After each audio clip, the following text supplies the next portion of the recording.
Hello, crew. Big one coming up Friday night at the MCG against St Kilda. Spuds game for mental health awareness. Is going to be a monumentous occasion, not just for both clubs on the field, but off the field as well. Hopefully we get a big crowd there. Make sure you like, subscribe, and comment here as to what you think is going to unfold at the MCG between these two teams. There's always a little bit of spice between St Kilda and Carlton fans, the envy of the St Kilda fans, because Carlton has been a successful club in their history, and we know St Kilda with their premierships or premiership rather want to make that plural, and that's not a knock on them. That's just the way the statistics and the way the facts fall for both of these clubs. St Kilda with one flag, Carlton with 16 premierships in VFL AFL history. And it shapes up as a fascinating clash between these two teams. First bounce 7:40 p.m. Australian Eastern Standard Time. Again, make sure you like, subscribe, leave your comment. Let us know how you think this match is going to unfold at the MCG. Interesting match because St Kilda's midfield comes into this game in white-hot form after obliterating Fremantle last week. Huge clearance count in their favour. Territory battle, they just obliterated Fremantle from start to finish, and it showed on the scoreboard as well. And our boys, Carlton, they showed up in midfield, and Tom De Koning and George Hewitt and Patrick Cripps and Sam Walsh and the like were taught a lesson in how to move the ball in an uncontested fashion, and taught a lesson into how the modern game works, especially with a team like Adelaide, who we just seem to have not figured out for the last 3 seasons in Michael Voss's tenure, which is a very, very frustrating. It's a frustrating habit, unfortunately, against Adelaide, and we just, for some reason or another, cannot beat them at Adelaide Oval. And even in Melbourne, we struggled against them. I think in Michael Voss's first year, we might have got them pretty comfortably. I think it was a 7 or 8 goal win. But outside of that, we have struggled big time against the Crows. And St Kilda will not be any easier. If you look at the numbers and having a look at Wheelo Ratings, fantastic website, wheeloratings.com. Now, just looking at the turnover numbers, and I love looking at score sources and score origins and trying to figure out how teams shape and what their profile looks like from a scoring perspective. Now, St Kilda, we know that they can score well out of the defensive half. We know Ross's teams are well drilled defensively. That's his philosophy. That's been his mantra as a coach. It doesn't mean that St Kilda are not going to be able to score and hurt us going the other way. They did so in phases last season, of course, in that fateful last game of the AFL Premiership season last year. But just looking at the turnover game, our turnover game was non-existent against Adelaide, and our stoppage game was non-existent against Adelaide. And trying to score out of your back half, but it's not as though we had to try to score out of our back half for the majority of that game against Adelaide, but it was one match this year. So it's not as though you're in the back end of the season and the legs are heavy and you're tired and you come into that game thinking that, okay, well, maybe we can let them off a little because they have had a brutal season. They have had a tough run of it. They are lacking because we do have a lot of injuries. That was not the case. So for us not to be able to work our way with uncontested football or just be brave with ball in hand from our back half was really, really disheartening and really disappointing. And look, maybe the expanses of the MCG coming back to Melbourne may turn in our favour when it comes to the turnover game and potentially playing out of the back half. But again, at AFL, you're not going to dominate front half territory all season. It just doesn't work that way. And you need to add layers to your profile. And that's the turnover game. That's the stoppage game. That's scoring out of your back half and scoring out of your front half as well. But it almost is a case of, and St Kilda are not the most efficient team when it comes to ball movement, but they're a lot more efficient than what we've been so far this season. And again, it goes back to us committing to the defensive acts that we need to and committing to the offensive acts we need to. Run as hard. Yet you have to run to win. You have to run to win. And you have to run and be so much more committed, especially us as a team, to not just the offensive end, but the defensive end. And I know people have made the statement about our defensive profile and how all the numbers suggest we're one of the best defensive teams in the competition. That's okay, fair enough. But I actually don't think we are. And the reason being is that because we don't attack well enough. And when I say that, I don't think we defend well enough with ball in hand. I don't think we attack well enough because we sit so far back when we go into our shell and the game is not going well for us and on our terms. And again, you cannot base your game purely around stoppage. You cannot base your game purely around contest. That has to be just it's a basic foundation of the game. And if we keep referencing the basic foundation of football in the fourth year, fourth, fifth, sixth, seventh, eighth, ninth year for some of these players, well, I'm afraid we're never going to evolve. And that is the case, I fear, at the moment. So we need to really work on that overlap run in this particular fixture, because if St Kilda's midfield does start to get on top, and as we mentioned in that Fremantle game, they are in good form, so they'll carry a smile into this game. They'll carry a lot of confidence. They'll carry a lot of evidence that they can do it against a solid enough outfit, albeit I don't really rate Fremantle that much. But, they do have some handy midfielders. I think we do have a slight edge when it comes to the physicality in midfield, but our ball movement needs to be on point here, and we need to be brave. And again, I know we keep mentioning it.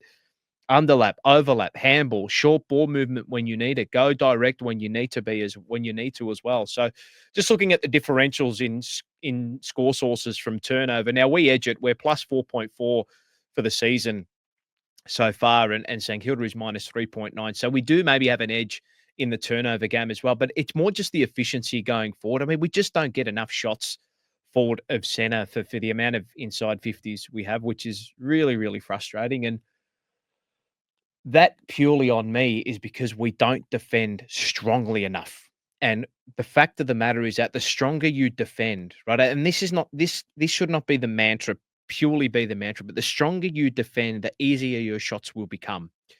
And we've conceded a lot of kicking goals as well, which is really, really frustrating. I don't want to see that against St Kilda. So um, we do edge it in the turnover game. The stoppage game, from a differential perspective, edges in our favour as well, only slightly. We're plus 4.8. St Kilda is plus 1.8 as well. Score origins, looking at defensive half, forward half, and centre bounce. It's very, very even keel when it comes to defensive half scores. Forward half scores is where we clearly edge them out. We are plus 6.9, and St Kilda is minus 3.5 there, and centre bounce is very, very close. So for all this talk about us being really, really strong from the centre bounce and being strong out of stoppage, which we are to a certain point, Carlton plus 1.9 from centre bounce. That's our differential. St Kilda is plus 1. So we do edge it when it comes to score sources and score origin, but for me, defensively is where, and I know I keep harping on about it, it's not being dour in defence. It's not running back in waves ad nausea, right? It's being a lot smarter with the way we defend. And I say defending with ball in hand as well. Look at the way Adelaide defended us on the weekend, right? So they were neutral around stoppages, but they were always looking to quell our midfielders, get them underneath Tom De Koning, and the idea was to quell and then hit us on the outside when the ball came to the outside. They had sweepers on the outside, and Ross is smart enough to realise that. Rowan Marshall against Tom De Koning is going to be a very, very tricky matchup for the Blues. I have no doubt about that, and he would have gone to look at the tape that Riley O'Brien put forth against Carlton last week, and the way he charged at Tom De Koning before the ball was actually in the air. As soon as the umpire bounced that ball at centre stoppage and around the ground, Riley O'Brien was engaging Tom De Koning very, very early in those contests. So Tom De Koning has to be a lot smarter and a lot more nimble and a lot more street smart in those scenarios as well. And it also goes to our ruck coach, Matthew Cruiser, to be aware of those scenarios. And again, Vossi mentioned it in the press conference before this game. He mentioned it in the build-up to this game against St Kilda, and I mentioned it as well, that we did not get any details around stoppage right whatsoever, and then our ball movement out of the back half, which you have to rely upon when you're not winning the territory battle, which all clubs need to at some point in the game, just didn't come to the fore, which is really, really frustrating, because last year there were patches before we dropped off where the profile looked really good. We evened out our stoppage and turnover game, and it looked like we were on track to go really deep into finals, but unfortunately, it dropped away. So I'm fascinated to see what profile we come up with in this particular game. As I said, St Kilda are a lot more efficient moving the ball. Not a lot more efficient, but they are a more efficient team moving the ball ahead of centre. Whether or not that comes to the fore against us being a little more dour and we can absorb and then hit them the other way, we have to wait and see how all that unfolds. I do think we will edge this game out. I want to know what you think the matchups are going to be in this fixture. Just looking at the ins and outs, I was surprised to see Jackson Binns in. He was okay against St Kilda last year. His reserve game wasn't the most amazing game we've ever seen, but I think the success and the key to success for Jackson Binns is to make him purely offensive. That's what he needs to be as a footballer in our team, and I truly believe that. Physically, he's not quite up to it, I don't think. But again, if we're asking our wingers to start winning contested balls and those types of and get involved in those types of scenarios, well, then they're not playing the wing role in modern AFL. That's not the way we want to see our wingers play. We want to see our wingers completely hold all that width, and especially a player like Jackson Binns, he needs to hurt teams by foot. That's what he needs to do. He needs to remain our pure offensive outlet as a winger, and then we can rely on maybe Akers and Hollands to provide protection on that end as the defensive outlets from a wing perspective. So I'm fascinated to see how Jackson Binns goes. Matt Carroll, I think, was a little stiff to get dropped, but I suppose that's just the way it is. They see him as someone who can develop down in the VFL over the next couple of weeks, which is okay. He'll go down there and hopefully learn a little more. Lockie Cowan comes into the team. Not sure exactly who the sub is going to be. We'll figure that out. Frankie Evans played in midfield and played bits and pieces up forward as well. He split his time between those two areas. Him in for Fogarty. Yeah, look, I mean, I'm not exactly sure what that role entails and what they're looking to get out of that role, but on my end, um, there's not a reliance on him, but people will put a lot of heat on him. But I'm looking at our senior players this week.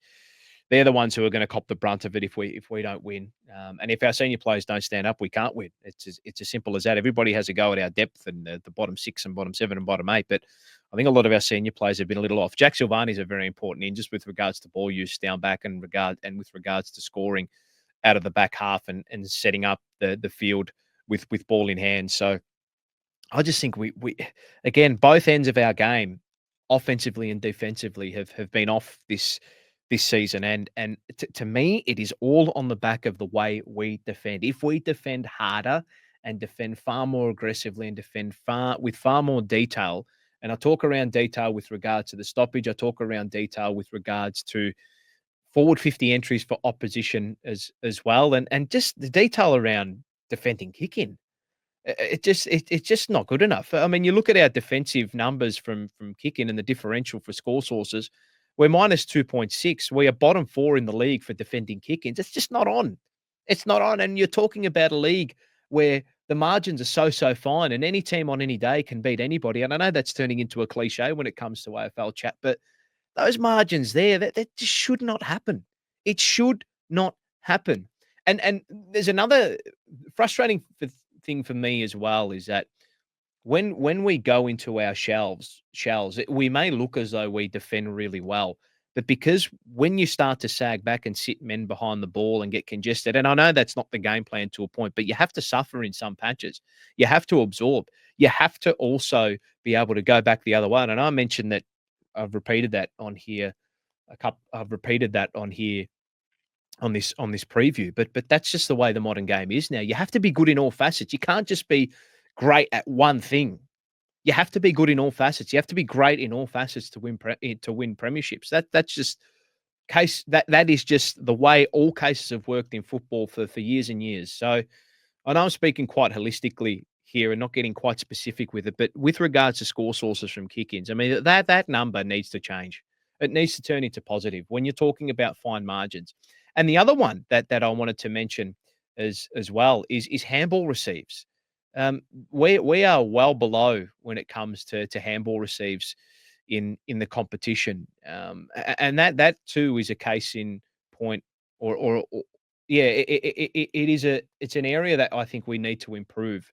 Um, and on my end, the way in which you improve that is just you have to defend a lot stronger, running back harder than the opposition, running ahead of the ball harder than the opposition. It's if you do not run, you cannot win. If you do not run, you cannot win. It is as simple as that. And whether or not there is a question mark on our fitness, maybe that is certain. Maybe that is valid to a certain point.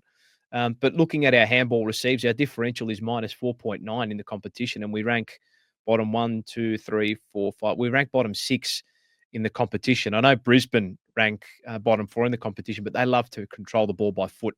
That's their modus op. That's their That is their mode with which they play, and that's their profile this season. And they do have really good ball users by hand. And the other one that fascinated me was how many times we actually play on from kick-ins. We are ranked bottom in the league for play-ons from kick-in, which is another fascinating area of the game for us, which just goes to show that um, is it maybe a lack of confidence with ball in hand? Do we not set up fast enough? I mean, we play on from a kick in 75% of the time, and the league average is 91%.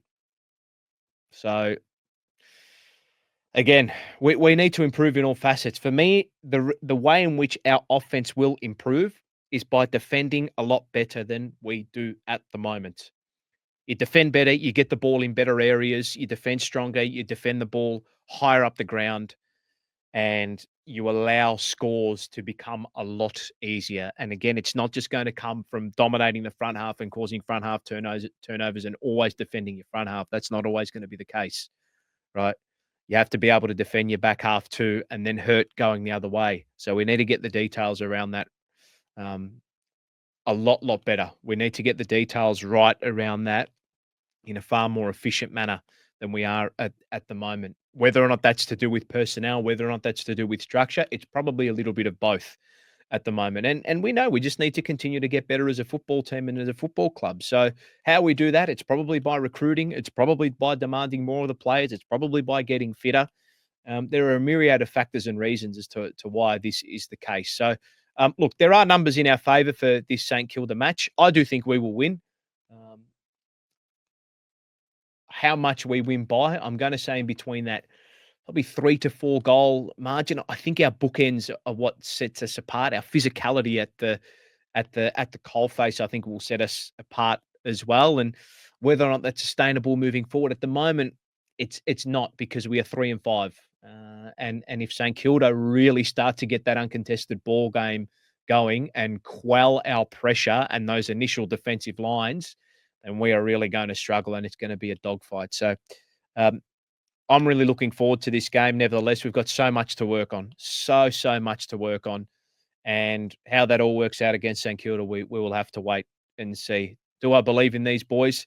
To a certain point, yes, but until they actually go out and go all the way and do it, there's always going to be that element of doubt, I think. Like, subscribe, comment. Let us know how you think this game will unfold. Let us know what you think the important matchups will be. Callum Wilkie and Dougal Howard versus Harry Mackay and Charlie Curnow. Intriguing battle. Neither of those players on our end, Harry Mackay and Charlie Curnow, have really properly ever got a hold of St Kilda in their careers. So maybe it's time for them to do so. Put a bit of pressure on them. See you on Tuesday. Hopefully, I'm not working. And I do apologise for that. Work has definitely got the better of us.